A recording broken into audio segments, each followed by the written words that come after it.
Chapter 26 The Auberge of Pont du Gard. Such of my readers as have made a pedestrian excursion to the south of France may perchance have noticed, midway between the town of Beaucaire and the village of Bellegarde, a small roadside inn, from the front of which hung, creaking and flapping in the wind, a sheet of tin covered with a caricature resemblance of the Pont du Gard. This little inn stood on the left-hand side of the grand route, turning its back on the Rhone. It also boasted of what in Languedoc is styled a garden, consisting of a small plot of ground, a full view of which might be obtained from a door immediately opposite the grand portal by which travellers were ushered in. In this garden, the few dingy olives and stunted fig trees spread their dusty foliage.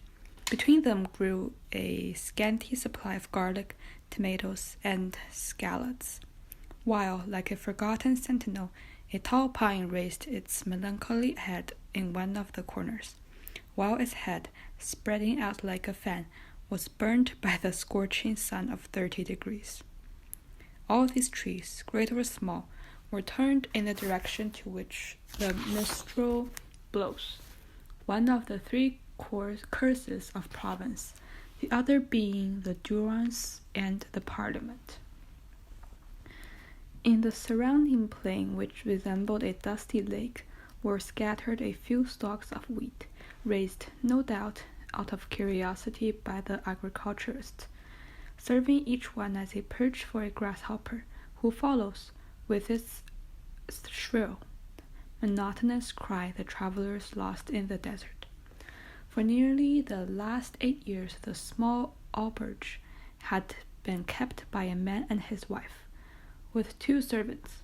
One, answering to the name of Trinette, was the chambermaid, while the other, named Picard, was the stableman.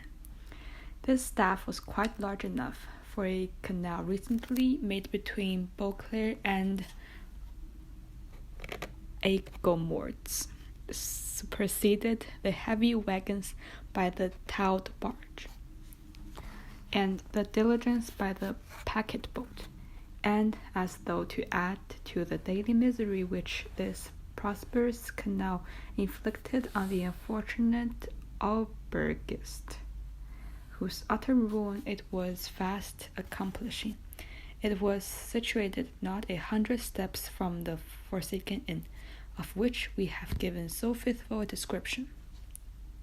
The aubergiste himself was a man of from 40 to 55 years of age, tall, strong, and bony, a perfect specimen of the natives of those southern latitudes.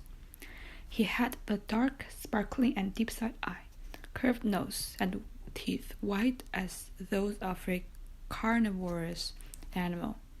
His hair, which, spite of the light touch time, had as yet left on it, seemed as though it refused to assume any other color than its own, was like his beard, which he wore on his chin, thick and curly, but lightly mingled with a few silvery threads. His naturally dark complexion had assumed a still further shade of brown from the habit the unfortunate man had acquired of stationing himself from morn till eve at the threshold of his door, in eager hope that some traveller, either equestrian or pedestrian, might bless his eyes. But his expectations were useless. Yet there he stood, day after day, exposed to the rays of sun, with no other protection for his head than a red handkerchief twisted around it, after the manner of the Spanish muleteers. This aubergiste was our old acquaintance Caterose. His wife, on the contrary, whose maiden name had been Madeleine Radel, was pale, meagre, and sick-looking. Born in the neighborhood of the Arles, she had shared in the beauty for which its female proverbial, but that beauty had gradually withered beneath the influence of one of those slow fevers so prevalent in the vicinity of the waters of the Aigues and the marshes of Camargue. She remained nearly always sitting shivering in her chamber, situated on the first floor, either lolling in her chair or extended on her bed, while her husband kept his daily watch at the door, a duty he performed with so much greater willingness, since his helpmate never saw him without breaking out into bitter invectives against her lot, to all of which her husband would calmly return an unvarying reply, couched in these philosophical words: "Cease to grieve about it, La Carconte. It's God's pleasure."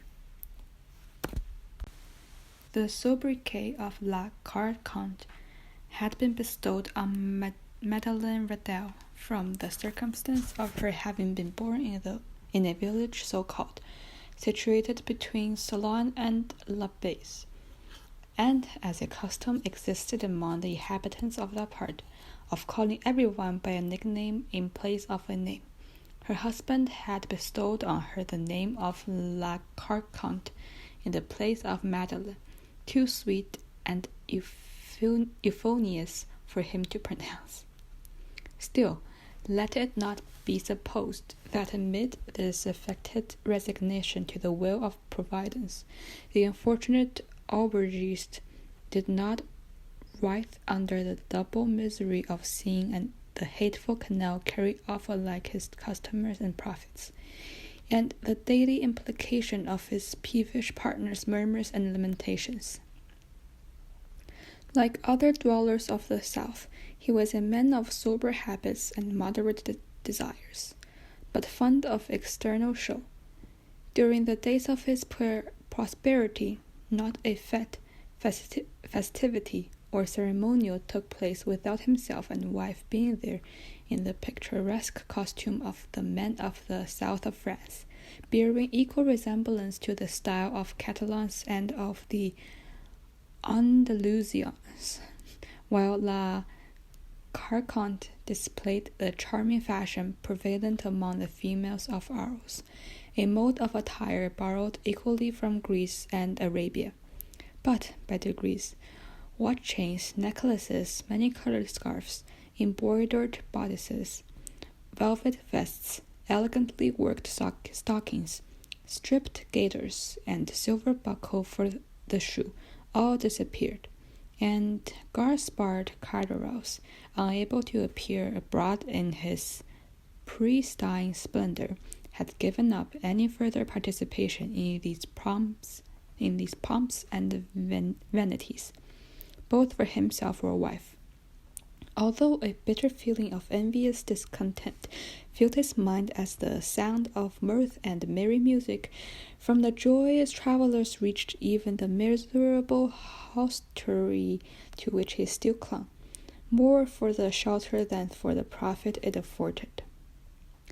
On the present day, Carteros was, as usual, at his place of observation before the door, his eyes glancing listlessly from a piece of closely shaven glass on which some fowls were pecking, to the deserted road, and the two extremities of which pointed respectively north and south. When he was roused by the shrill voice of his wife, he proceeded, grumbling, to the floor above, taking care to set the entrance door wide open, as it were, to invite travelers not to pass by. At the moment Carteros went in, the road on which he so eagerly strained his sight was void and lonely as a desert at midday. There it lay stretched out, white and endless, and one could understand that no traveler, free to choose his time, would venture into that frightful Sahara, with its sides bordered by meager trees. Nevertheless, had Carteros but retained his post a few minutes longer, he might have seen approaching from the direction of Bellegarde a man and horse, between whom the kindest and most amiable understanding appeared to exist. The horse was of Hungarian breed, and ambled along with that easy pace peculiar to that race of animals. His rider was a priest, dressed in black and wearing the three-cornered hat, and, in spite of the ardent rays of a noonday sun, the pair came on a tolerably smart trot. Having arrived before the door, the horse stopped, but whether for his own pleasure or that of his rider would have been difficult to say. In either case, the priest, dismounting, led his steed by the bridle, which he prepared to hitch a handle that projected from the half-Holland door. Then, with a red cotton handkerchief from his pocket, he wiped away the perspiration that streamed from his brow, and, advancing to the door, struck thrice with the end of his iron shock stick. At this unusual sound, a huge black dog came rushing to meet the daring assailant of his ordinarily tranquil abode, snaring and displaying his sharp white teeth with a determined hostility that abundantly provided how little he was accustomed to society. At that moment a heavy footstep shook the wooden staircase, down which the host, bowing and scraping, descended to the door where the priest stood. "You're welcome, sir," cried the astonished Caderousse. "Now, then, Margotin, will you be quiet? Pray don't heed him, sir. He only barks, he never bites. I make no doubt a glass of good wine would be acceptable this dreadful hot day." Then, perceiving for the first time the description of traveller he had to entertain, Caderousse hastily exclaimed, "1,000 pardons, your reverence. I really did not observe whom I had the honor to receive under my poor roof. What would you please to have?" "Monsieur l'Abbé, I am at your service." The priest gazed on him with a searching gaze. There even seemed a disposition to court a similar scrutiny on the part of the aubergiste. Then, remarking in the countenance of the latter no other expression than surprise at receiving no answer, he deemed it as well to terminate this dumb show, and therefore said, speaking with a strong Italian accent, "You are, I presume, Monsieur Caderousse?" Your reverence is quite correct," answered the host, even more surprised at the question than he had been by the silence. "I am Gaspard Caderousse, at your service." "Gaspard Caderousse," rejoined the priest. "Yes, that agrees both with the baptismal appellation and surname of the individual I alluded to. You formerly lived, I believe, in the Allée de Mayhem, on the 4th floor of a small house situated there." "I did." "Where you followed the business of a tailor." "True, till the trade fell off. Then it is so very hot at Marseille that people will end in not wearing clothes at all. But, talking of heat, is there nothing I can offer you by way of refreshment?" "Yes, let me have a bottle of your best wine, and then, with your permission, we will resume our conversation where we left off." "As you please, Monsieur l'Abbé," said Caderousse, who, anxious not to lose the present opportunity of finding a customer for one of the few bottles of vin de Cahors still remaining in his possession, hastily raised a trapdoor in the floor of the apartment they were in, which served both as a parlor and kitchen. Upon his returning, at the expiration of 5 minutes, he found the abbé seated on a species of stool, leaning his elbow on the table, while Margotin, whose animosity seemed appeased by the traveller having pronounced the unusual command for refreshments, had crept up to him, his long skinny neck resting on his lap, while his dim eyes was fixed on his face. "Are you quite alone?" inquired the guest, as Caderousse placed before him the bottle of wine and glass. Quite alone," replied the man, "or at least all but so, Monsieur l'Abbé, for my poor wife, who is the only person in the house besides myself, is laid with illness, and unable to render me the least assistance. Poor thing! You are married, then? Said the priest, with a species of interest, glancing round as he spoke at the scanty style of the fittings up of the apartment. Ah, Monsieur l'Abbé, said Caderousse, with a sigh, it is easy to perceive I am not a rich man, but in this world a man does not thrive the better for being honest. The Abbé fixed on him a searching, penetrating glance. I can say that, replied the aubergiste, sustaining the Abbé's gaze with one hand on his heart and nodding his head. I can boast with truth of being an honest man, and that is more than everyone can say nowadays. So much the better for you, if what you assert to be true, said the Abbé, for I am firmly persuaded that, sooner or later, the good will be rewarded and the wicked punished. Such words as those belong to your profession, Monsieur l'Abbé, answered Caderousse, and you do well to repeat them. But, added he, with a bitter expression, one is not forced to believe them all the same. You are wrong to speak thus, said the Abbé, and perhaps I may, in my own person, be able to prove to you what I assert. What mean you? Inquired Caderousse, with a look of surprise. In the first place, it is requisite I should be satisfied you are the person I am in search of. What proofs do you require?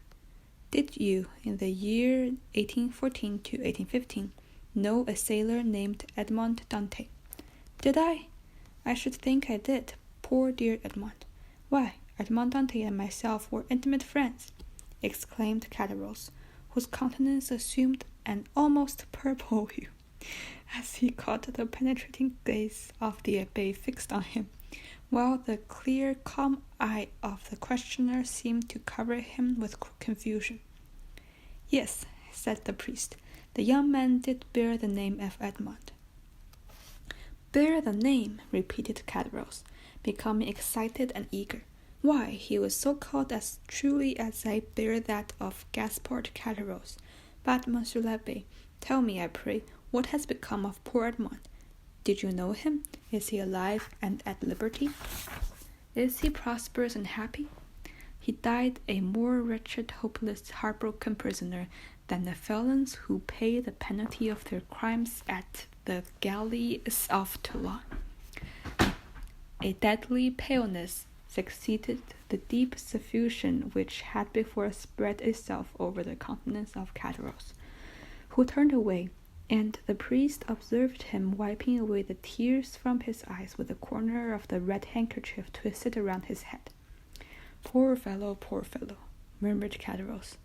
Well, there, Monsieur l'Abbé, is another proof that none but the wicked prosper. Ah, continued Caderousse, speaking in the highly colored language of the South, the world grows worse and worse. Let heaven rain down 2 days of powder and 1 hour of fire, and let all be ended. You speak as though you had loved this young Dantès, observed the Abbé. And so I did, replied Caderousse, though once, I confess, I envied him his good fortune. But I swear to you, Monsieur l'Abbé, I swear to you, by everything a man holds dear, I have, since then, deeply and sincerely lamented his unhappy fate. There was a brief silence, during which the fixed, searching eyes of the Abbé was employed in scrutinizing the agitated features of the aubergiste. You knew the poor lad, then? Continued Caderousse. I was merely called to see him on his dying bed, that I might minister to him the consolations of religion. And of what did he die? Asked Caderousse in a choking voice. Of what, think you, do men die in prison, when they die in their 30th year, unless it be of the prison itself? Caderousse wiped away the large beads of perspiration that gathered on his brow. But the strangest part of the story is, resumed the Abbé, that Dante, even in his dying moments, swore by his crucified Redeemer that he was utterly ignorant of the cause of his imprisonment. Ah, and so he was, murmured Caderousse. How should he have been otherwise? Ah, Monsieur l'Abbé, the poor fellow told you the truth.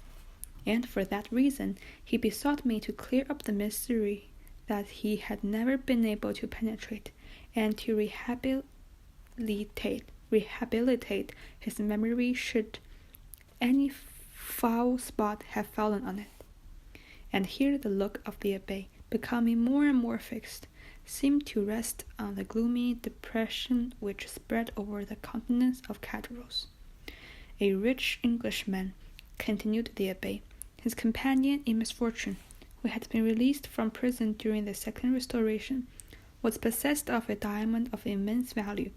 This precious jewel he bestowed on Dante upon quitting the prison, as a mark of his gratitude for the care with which Dante had nursed him in a severe illness. Instead of employing this diamond in attempting to bribe his jailers, who might only taken it and then betrayed him to the governor, Dante carefully preserved it. For, in the event of his getting out of prison, the produce of such a diamond would have sufficed to make his fortune.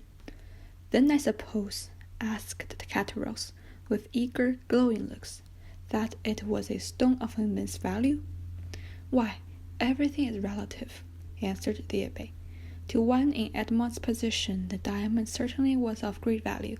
It was estimated at 50,000 francs. 50,000 francs! Exclaimed Caderousse. Why, it must have been as large as a nut. No, replied the Abbé, but you shall judge for yourself. I have it with me. The sharp gaze of Caderousse was instantly directed toward the priest's garments, as though hoping to discover the talked-of treasure. Calmly drawing forth from his pocket a small box covered with black shagreen, the Abbé opened it, and displayed to the delighted eyes of Caderousse the sparkling jewel it contained, set in a ring of admirable workmanship. And the diamond, cried the Caderousse, you say, is worth 50,000 francs. It is, without the setting, which is also valuable, replied the Abbé, as he closed the box and returned it to his pocket, while its brilliant hues seemed to dance in Caderousse's imagination. But how comes this diamond is in your possession? Monsieur l'Abbé, did Edmond make you his heir? No, merely his testamentary executor.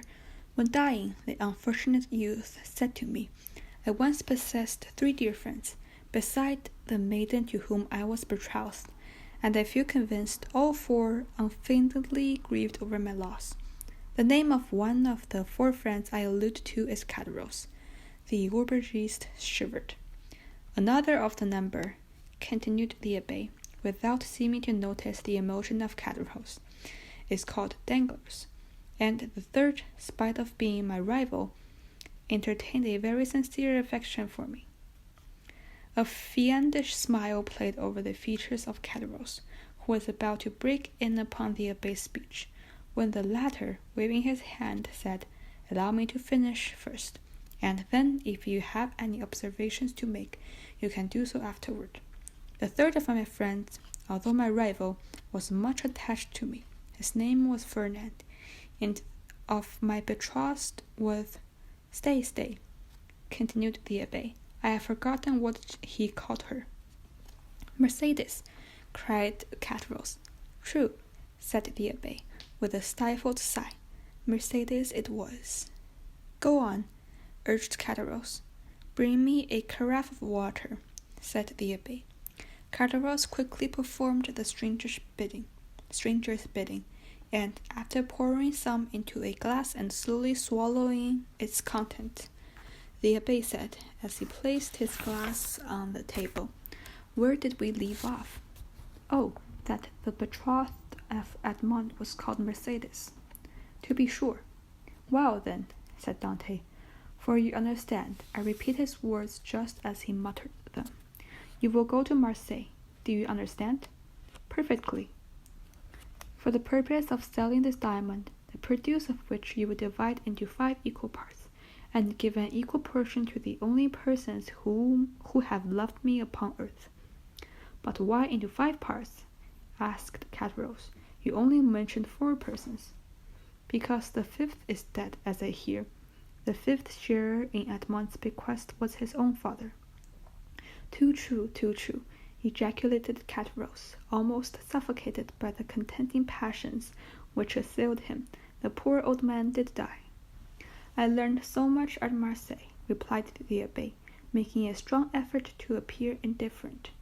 But from the length of time that has elapsed since the death of the elder Dante, I was unable to obtain any particulars of his end. Do you know anything about his death?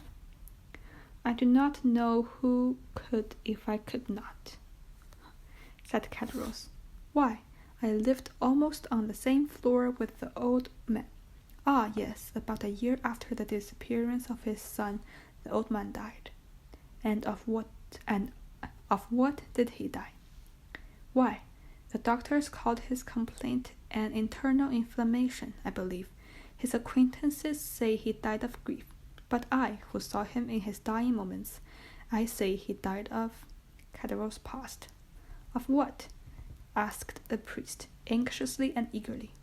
Why, of downright starvation. Starvation? Exclaimed the Abbé, springing from his seat. Why, the vilest animals are not suffered to die by such a death as that. The very dogs that wander houseless and homeless in the streets find some pitying hand to cast them a mouthful of bread, and that a man, a Christian, should be allowed to perish of hunger in the midst of other men equally Christians with himself is too horrible for belief. Oh, it is impossible, utterly impossible. What I have said, answered Catterose. And you are a fool for having said anything about it, said a voice from the top of the stairs. Why should you meddle with what does not concern you? The two male speakers turned round quickly, and perceived the sickly countenance of La Carconte leaning over the rail of the staircase. Attracted by the sound of voices, she had feebly dragged herself down the stairs, and, seated on the lower step, she had listened to the foregoing conversation. Mind your own business, wife, replied Catterose, sharply. This gentleman asks me for information, which common politeness would not permit me to refuse. Prudence requires you to refuse, retorted La Carconte. How do you know the motives that person may have for trying to extract all he can from you? I assure you, madame, said the Abbé, that my intentions are good, and that your husband can incur no risk, provided he answers me candidly. Ah, that's all very fine, retorted the woman. Nothing is easier than to begin with fair promises and assurances of nothing to fear. Then some fine day trouble comes on the unfortunate wretches, without one knowing whence. Nay, my good woman, no evils will be occasioned by me, I promise you. Some inarticulate sounds escaped La Carconte. Then, letting her head, which she had raised, again droop to her lap, she commenced her usual anguish trembling, leaving the two speakers to resume the conversation, but still remaining herself so placed as to be able to hear every word. Again the Abbé had been obliged to swallow a draught of water to calm his emotions. It appears, then, he resumed, that the miserable old man you were telling me of was forsaken by everyone, as he perished by so dreadful a death. Why, I do not mean, continued Catterose, that Mercedes the Catalan and Monsieur Moraut forsook him. But somehow the poor old man had contracted a profound hatred of Fernand, the very person, added Catterose, with a bitter smile, that you named just now as being one of Dante's friends. And was he not so? Asked the Abbé. Gaspard, murmured the woman from her seat on the stairs. Mind what you are saying. Catterose made no reply to these words, but addressing the Abbé, said, Can a man be faithful to another whose wife he covets? But Dante had a heart of gold. He believed everybody's professions professions of friendship. Poor Edmund! But it was a happy thing he never knew it, or he might have found it more difficult, when on his deathbed, to pardon them. And whatever people may say, continued Cadros, in his native language, which was not altogether devoid of rude poetry, I cannot help being more frightened at the idea of the malediction of the dead than the hatred of the living. Weak-minded coward! Exclaimed La Carconte. Do you, then, know in what manner Fernand injured Dante? Inquired the Abbé of Cadros. Do I? No one better. Speak out, then. Say what it was. Gaspard, cried La Carconte, do as you like. You are the master. But if you are guided by me, you will have nothing to say. Well, wife, replied Cadros, I do not know but what you are right. Then you are determined to say nothing? Said the Abbé. Why, what good would it do? Asked Cadros. If the poor lad were living and came to me to beg, I would candidly tell which were his true and which his false friends. Why, perhaps I should not hesitate, but you tell me he is no more, and therefore can have nothing to do with hatred or revenge. So I let all such feelings be buried with him. You prefer, then, said the Abbé, allowing me to bestow on men you say are false and treacherous the reward intended for faithful friendship. That is true enough, returned Cadros. Besides, what would it be to them? No more than a drop of water in the ocean. And remember, husband, chimed in La Carconte, that these two men could crush you with a wave of the hand. How so? Inquired the Abbé. Are these persons, then, so rich and powerful? Do you not know their history? I do not. Pray relate it to me. Cadros seemed to reflect for a few instants, then said, No, truly, it would take up too much time. Well, my good friend, returned the Abbé, in a tone that indicated utter indifference on his part, just as you please. I respect your scruples, so let the matter end. I have a simple formality to discharge. I shall sell the diamond. So saying, the Abbé drew the small box from his pocket, opened it, and flashed the stone before the dazzled gaze of Cadros. Wife, cried he, in a hoarse voice, come and see it. Diamond!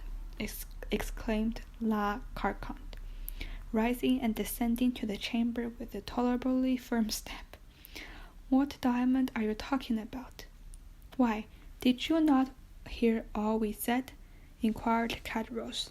It is a beautiful diamond left by poor Edmond Dante, to be sold, and the money divided among his father, Mercedes, his betrothed bride, Fernand, Danglars, and myself. The jewel is worth at least 50,000 francs. Oh, what a splendid jewel! Cried the astonished woman. The fifth part of the produce of this stone belonged to us, then, does it not? Asked Cadros. It does, replied the Abbé, with the addition of an equal division of that part, intended for the elder Dante, which I conceive myself at liberty to share equally with the 4 surviving persons. And wherefore among us 4? Inquired Cadros, as being the 4 friends of Edmond. I don't call those friends who betrayed and ruined you, murmured the wife, in her turn, in a low, muttering voice. Of course not, rejoined Cadros quickly. No more do I, and that was what I was observing just now. It is a sacrilegious profanation to reward treachery, perhaps crime. Remember, answered the Abbé calmly, as he replaced the jewel in the pocket of his cassock, it is your fault, not mine. You will have the goodness to furnish me with the address of both the friends of Edmond in order that I may execute his last wishes." The agitation of Caderousse became extreme, and large drops of perspiration rolled from his heated brow. As he saw the abbé rise from his seat and go toward the door, as though to ascertain if his horse were sufficiently refreshed to continue his journey, Caderousse and his wife exchanged looks of deep meaning with each other. "There, you see, wife," said the former, "this splendid diamond might all be ours, if we choose. Do you believe it? Why, surely a man of his holy profession would not deceive us." "Well," replied La Carconte, "do as you like. For my part, I will wash my hands of the affair." So saying, she once more climbed the staircase leading to her chamber, all shivering, and her teeth rattling, spite of the intense heat of the weather. Arrived at the top stair, she turned round and called out in a warning tone to her husband, "Gaspard, consider well what you are about to do." "I have both reflected and decided," answered he. La Carconte then entered her chamber, the floor of which creaked beneath her heavy, uncertain tread, as he proceeded toward her armchair, into which she fell as though exhausted. "Well," asked the abbé, as he returned to the apartment below, "what have you made up your mind to do?" "To tell you all I know," was the reply. "I certainly think you act wisely in so doing," said the priest, "not because I have the least desire to learn anything you may desire to conceal from me, but simply if, through your assistant, I could distribute the legacy according to the wishes of the testator. Why, so much the better, that is all." "I trust, indeed, such will be the case," replied Caderousse, his eyes sparkling and his face flushed with the hope of obtaining all himself. "Now then begin, if you please," said the abbé. "I am all attention." "Stop a minute," answered Caderousse. "We might be interrupted in the most interesting part of my recital, which would be a pity, and it is as well that your visit hither should be made known only to ourselves." With these words he went stealthily to the door, which he closed, and by way of still greater precaution bolted and barred it, as he was accustomed to do at night. During this time the abbé had chosen his place for listening to the tale. He removed his seat into a corner, where he himself would be in deep shadow, while the light would be fully thrown on the narrator. Then, with head bent down and hands clasped, or rather clenched together, he prepared to give his whole attention to Caderousse, who seated himself on a little stool exactly opposite to him. "Remember, I did not urge you to do this," said the trembling voice of La Carconte, as though through the floor of her chamber she viewed the scene that was enacting below. "Enough, enough," replied Caderousse. "Say no more about it. I will take all the consequences upon myself." He then commenced as follows.